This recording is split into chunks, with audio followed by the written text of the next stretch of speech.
আউযুবিল্লাহি মিনাশ শাইতানির রাজিম। ইযিন বাআসা আশকাহা, যখন তাদের সর্বাধিক হতভাগ্য ব্যক্তি তৎপর হয়ে উঠেছিল।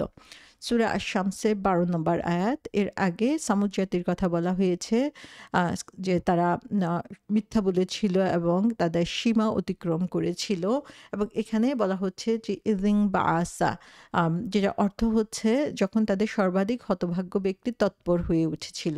সো যেই ঘটনাটা আমরা আগেও কিছুটা আলোকপাত করেছি, এখানে বলা হচ্ছে ইযিন মানে হচ্ছে যখন।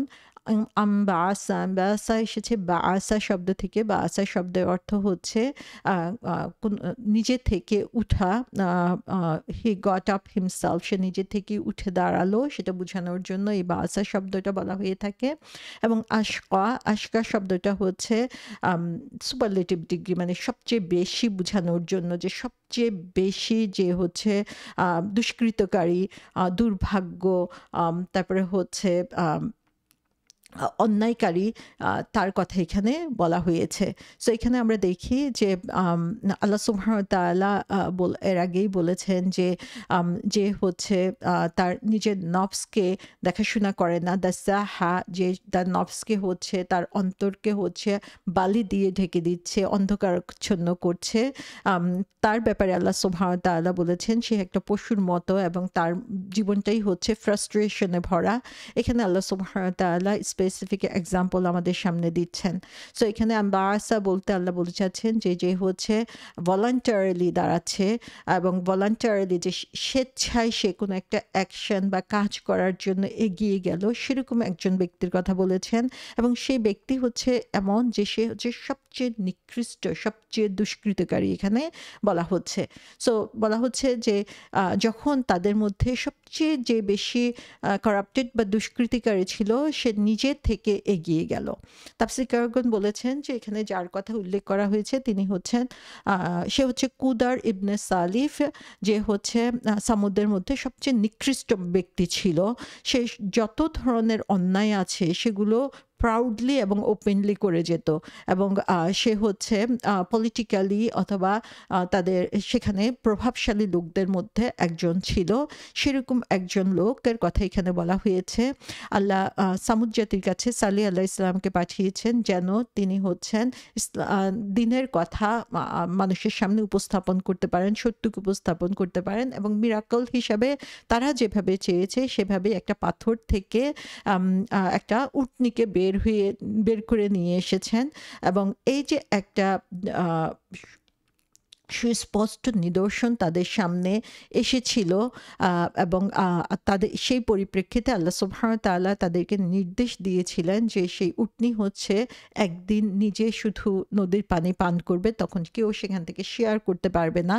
এই জিনিসটাই দেখা গেল তাদের বিরক্তির কারণ হয়ে গেল, এবং তার কারণেই তারা প্ল্যান করতে লাগলো যে কিভাবে এই উটনী থেকে নিজেদেরকে মুক্ত করা যায় বা এই উটনীকে ধ্বংস করা যায়, এবং সেজন্য তারা কুদার ইবনে সালিফকে উৎসাহ দিতে থাকলো যেন সে এটা ধ্বংস করে নেয়।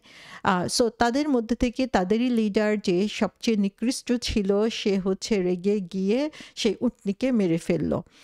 সে যখন এই কাজটা করলো তখন তার মাঝে এতটুকু ভয় ছিল না যে তার ফলাফল কি হতে পারে, তার কনসিকুয়েন্স কি হতে পারে, কি ধরনের শাস্তি তার জন্য আসতে পারে, বরং নিজে থেকে সে এগিয়ে গিয়েছিল যেন তার অ্যাটিটিউডটা হচ্ছে এরকম, তারা আমার কি করবে, কে আমাকে থামাতে পারে, কারণ সে তো ক্ষমতাশীল, তার তো এসব ব্যাপারে সে থোড়াই কেয়ার করে।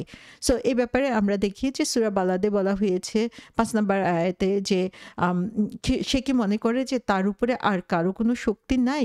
সো সবচেয়ে তাদের সমাজে সবচেয়ে বেশি খারাপ যে লোকটা ছিল, সেই লোকটাই হচ্ছে এই উটনীটাকে মারার জন্য নিজে থেকে এগিয়ে গেল। এবং আমরা দেখি যে কোরআনে বলা হয়েছে আরেক জায়গায় ৫৪ নম্বর আয়াতের ২৯ নম্বর আয়াতে যে তারা তাদের যে লিডার তাকে ডাকলো এবং সে একটা তলোয়ার নিয়ে যেয়ে সেই উটনীকে মেরে ফেললো। এবং আমরা দেখি যে সে হচ্ছে প্রভাবশালী ছিল, তাদের মধ্য থেকে উল্লেখযোগ্য ব্যক্তি ছিল এবং এখানে যে জিনিসটা আমরা দেখতে পাই যে যখন মানুষ হচ্ছে ঘৃণা বা ঘৃণাপূর্ণ পরিবেশ তৈরি করে আসলে, তাহলে দেখা যায় যে একটা সময় সবাই সেটা দিয়ে আসলে আচ্ছন্ন হয়ে পড়ে, সবাই সেটাতে অভ্যস্ত হয়ে পড়ে এবং এক্সট্রিম লেভেলের কাজ তারা করে ফেলে।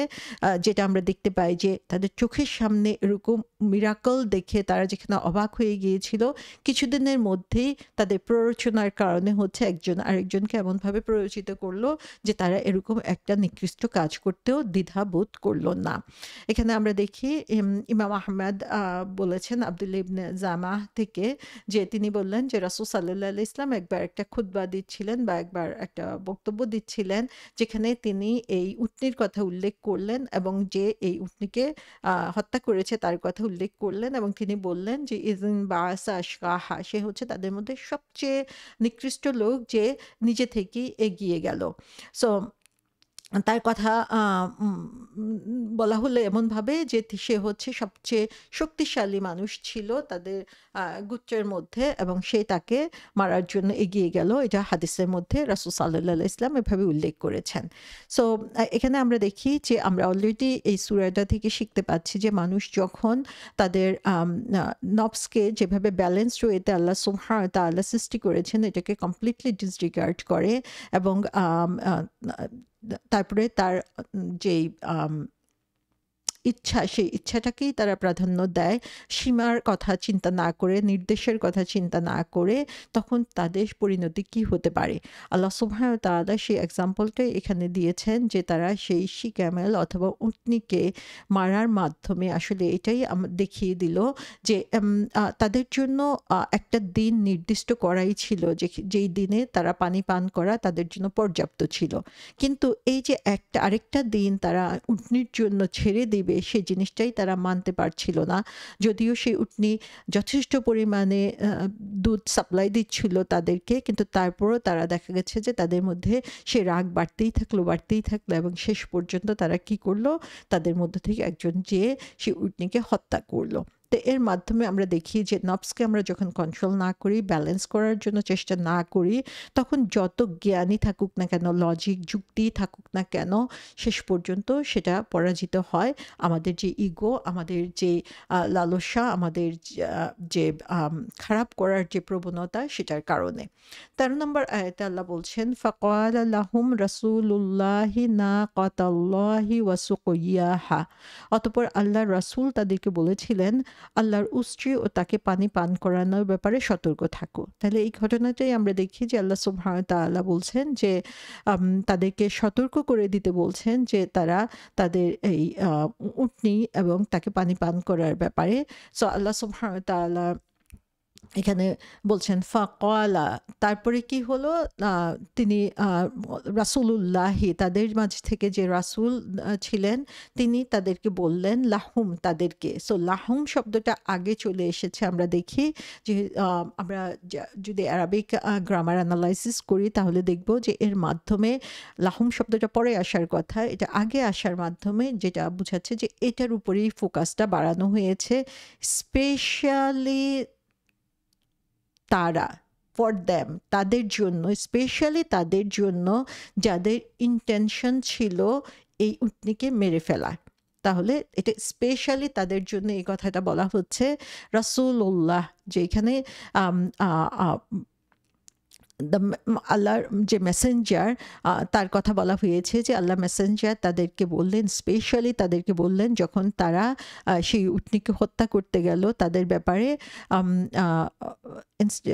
এখানে কুরাইশ ডিসবিলিভাররা যারা কাফির ছিল তারাও হচ্ছে এই আয়াতগুলো শুনছিল এবং আল্লাহ রাসূল সাল্লাল্লাহু আলাইহি ইসলামকে এই ব্যাপারে সতর্ক করতে বলার মাধ্যমে আসলে কাফিরদেরকে সতর্ক করা হচ্ছে যে তারা সামুদের যে রাস্তা, সে রাস্তায় তারা ফলো করছে এবং যার চরম পরিণতি হচ্ছে ধ্বংস।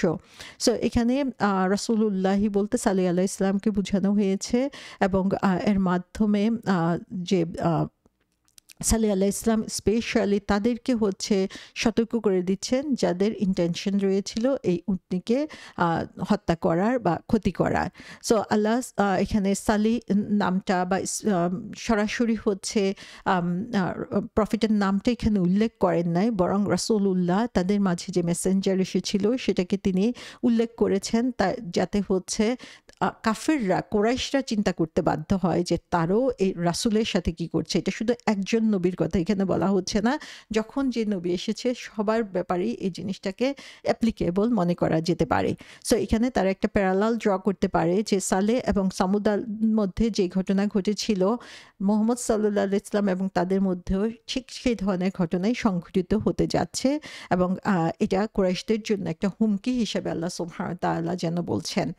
নাকাতাল্লাহি মানে হচ্ছে যে আম নাকাতা মানে হচ্ছে শি ক্যামেল, উটনি। কিন্তু এখানে আমরা দেখি যে স্পেসিফিক আল্লাহর উটনি বলা হয়েছে।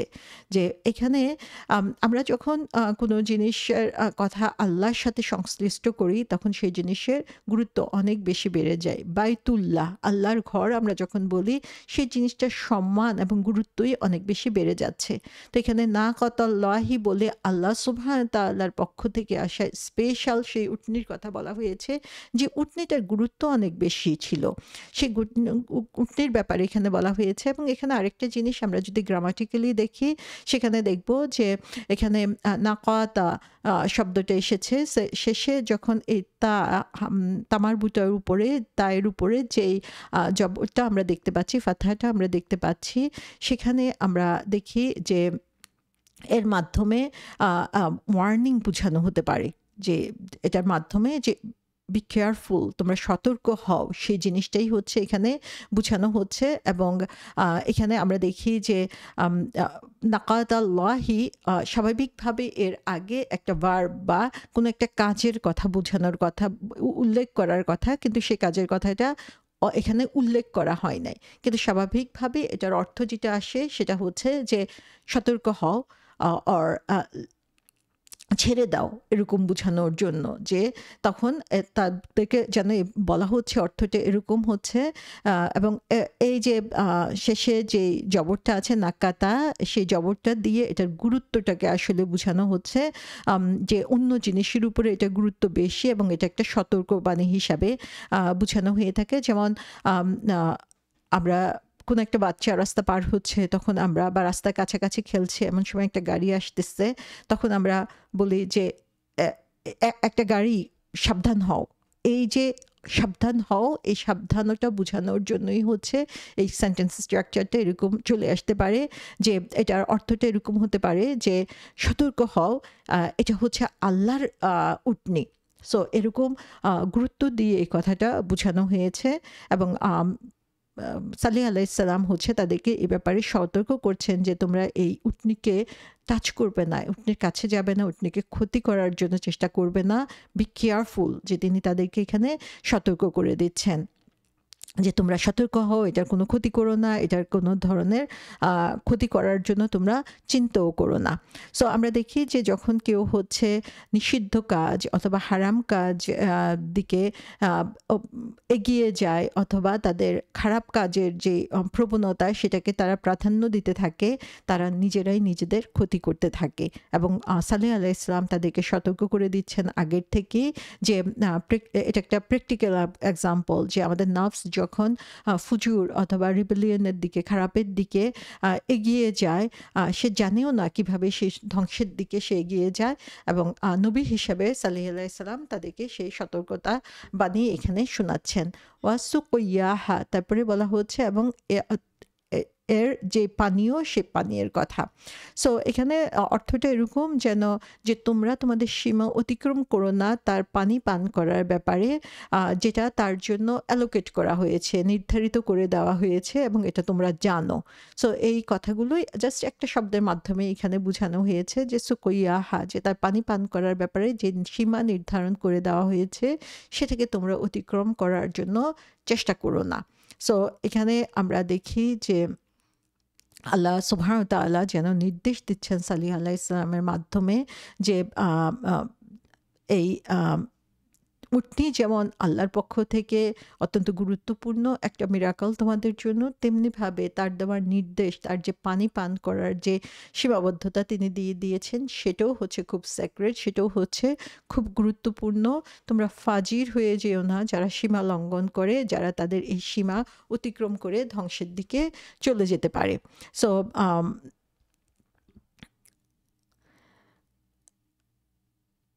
এখানে আমরা দেখি এর মাধ্যমে আল্লাহ সুবহানাহু ওয়া তাআলা তাদেরকে যে সীমার কথা, সে সীমার কথা উল্লেখ করে দিয়ে সে সীমা অতিক্রম করা থেকে তারা যাতে বিরত থাকে সেই ব্যাপারে যে সতর্কবাণী, সেটা এই ১৩ নম্বর আয়াত পর্যন্ত দিয়েছেন।